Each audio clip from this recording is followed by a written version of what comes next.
horrors of Thanksgiving and America as a white future minority. Coming up. Far and away the most massive genocide in the history of the world. The lowest life expectancy in the West. And the year the U.S. will turn native.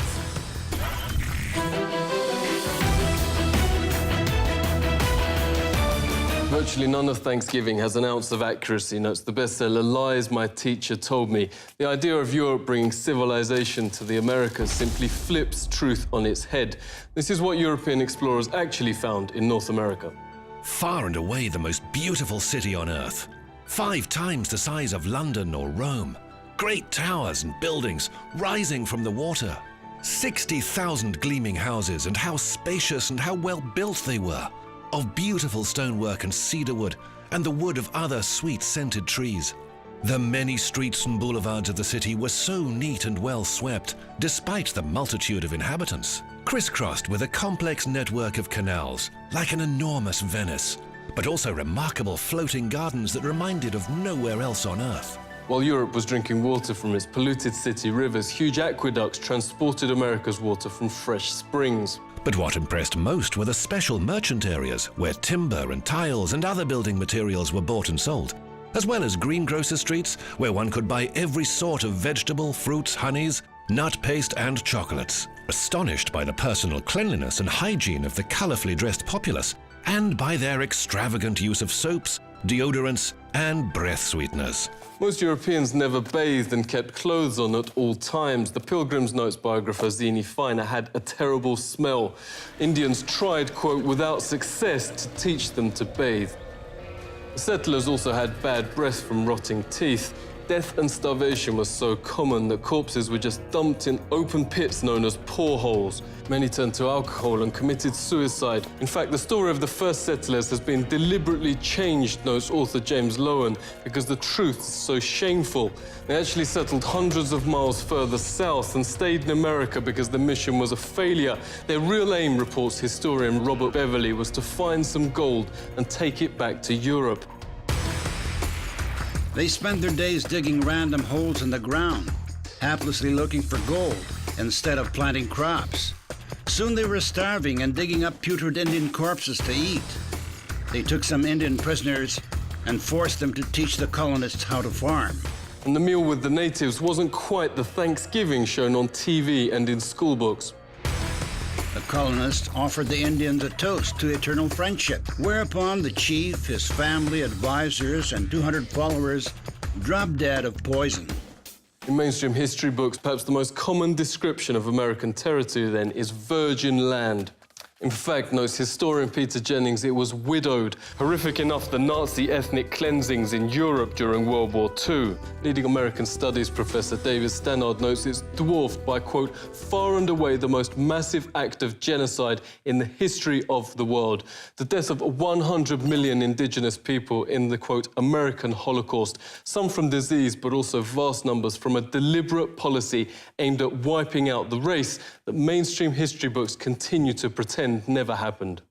He knows when Heinrich Himmler called the final solution, quote, delousing, Himmler was only echoing the Pilgrim Army's rallying cry, nits make lice, nits being Indian babies. This was a map of Indian nations across the US. 80% of the first government's entire budget went on attacking existing Indian settlements to take their developed farmland. The settlers would most probably not have survived, writes Jennings, on their own.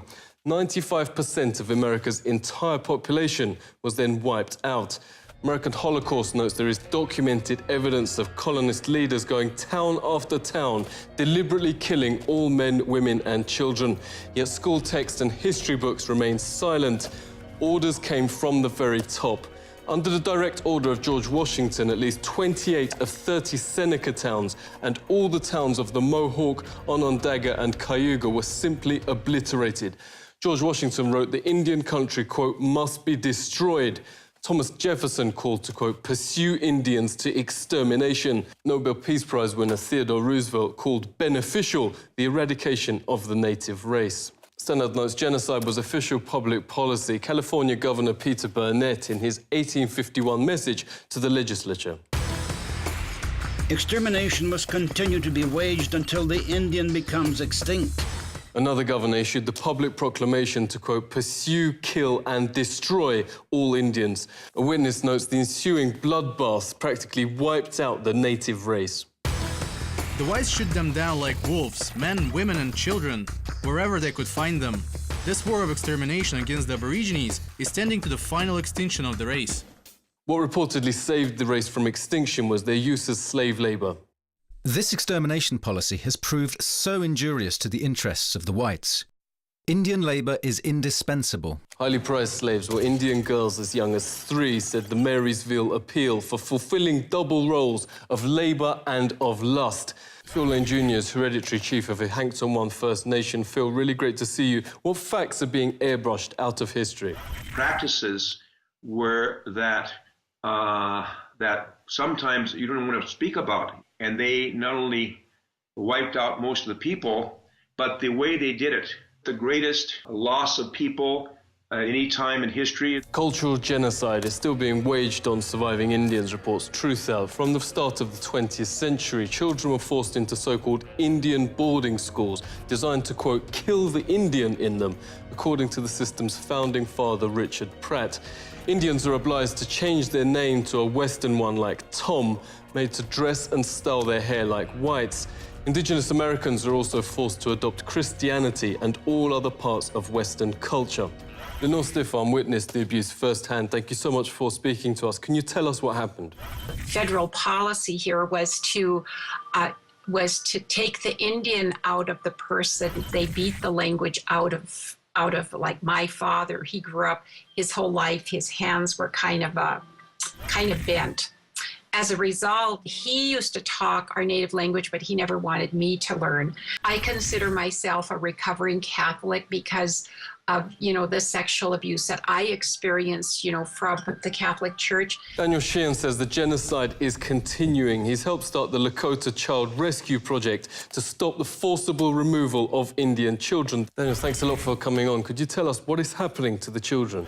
And what we discovered is that not only were the children being taken on an epidemic level, that it was happening on every single one of the reservations and in virtually every one of the major cities. The International Convention Against Genocide actually has a provision which expressly identifies what's going on as genocide, that the systematic undertaking on the part of the racially dominant culture in a given nation state, taking away indigenous children from their native tribes and putting them in the white culture has been identified as genocide. Even the Supreme Court still upholds natives' second-class status to this day, writes noted legal scholar Robert Williams. He joins us now. It's really great to speak to you. Can you give us some examples? 1 out of 3 Indian women will be raped during their lifetime. In 86% of those cases, the victims report that it's a non-Indian that perpetuated the sexual assault or the rape. This has been traced directly to the inability of tribes to prosecute these crimes. One of the points I make in my book, Savage Anxieties, is that if you look at the history of the more civilized nations treatments, so-called more civilized nations treatments of indigenous peoples, it really makes you wonder who are the savages and who are the more civilized. One very famous study done found that every single treaty that the United States had negotiated with tribes had in fact been breached at one time or another or had been violated. Supreme Court said they had no property rights and therefore no rights to just compensation. And there was some horrible language in the opinion about how the court recognized that everyone knows that the savage tribes of America were conquered and the treaties were really meaningless anyway. So it's this perpetuation of these stereotypes in this case, which is still valid law in the United States. It's still a valid precedent. And so they drink it, but it's actually hairspray. Native Indians now have the highest rate of suicide and pandemics of cancer in the Western Hemisphere. At 44, life expectancy is lower than Afghanistan and around the same as Europe at the time of the Pilgrims. For an official banquet to celebrate 350 years since Pilgrims landed, authorities invited native Indian Frank James to speak. But when they saw his speech taken from a settler's own account of what really happened, they wouldn't let him read it. The Pilgrims had hardly explored the shores 4 days before they robbed the graves of my ancestors and stole their corn, wheat, and beans. The Indians knew this fact, yet welcomed and befriended the settlers, little knowing that they would be killed by the settlers' guns. What has happened cannot be changed, but today we work toward a better America, a more Indian America, where people and nature are once again important. Frank has helped start a national day of mourning each Thanksgiving, a protest over the Plymouth Harbour and Mayflower replica. On the West Coast, thousands also gather for Un-Thanksgiving Day, calling on the US to honour treaties promising Indian rights and international law. The American government faces increasing domestic and international pressure. The Supreme Court has reaffirmed the validity of the Treaty of Fort Laramie, giving Indians rights over the area. The United Nations, despite 4 countries voting against, Australia, New Zealand, Canada and the United States, passed a resolution declaring Indigenous peoples' right to self-rule. The UN is also calling for the states to return to Indian tribes their stolen land. The Mexica movement wants to bring Indigenous people of America in a single nation without, it says, the artificial borders created by Europeans. Movement's director, Olenteska Lepoka, joins us. Really great to see you. You say the demographics are on your side. We are projected to be the majority in the states of California and Arizona, and basically the western United States. In the next 50 years, we're going to be the majority in the United States of America. For the European who's scared about all this, I'd say pull a seat over, because that's what we've been doing for 500 years. We've been scared of all of the monstrosities that Europeans have done to us. They've exterminated 95% of our population. They've stolen 100% of our land. They've left us in poverty on our own land. Many cities throughout the US are already majority indigenous. In 8 years, 8 more states are projected to be white minority. In 30 years, that will apply to the United States as a whole. The reaction of certain Americans is already causing some surprise. Seek truth from facts. This is The Truth Seeker.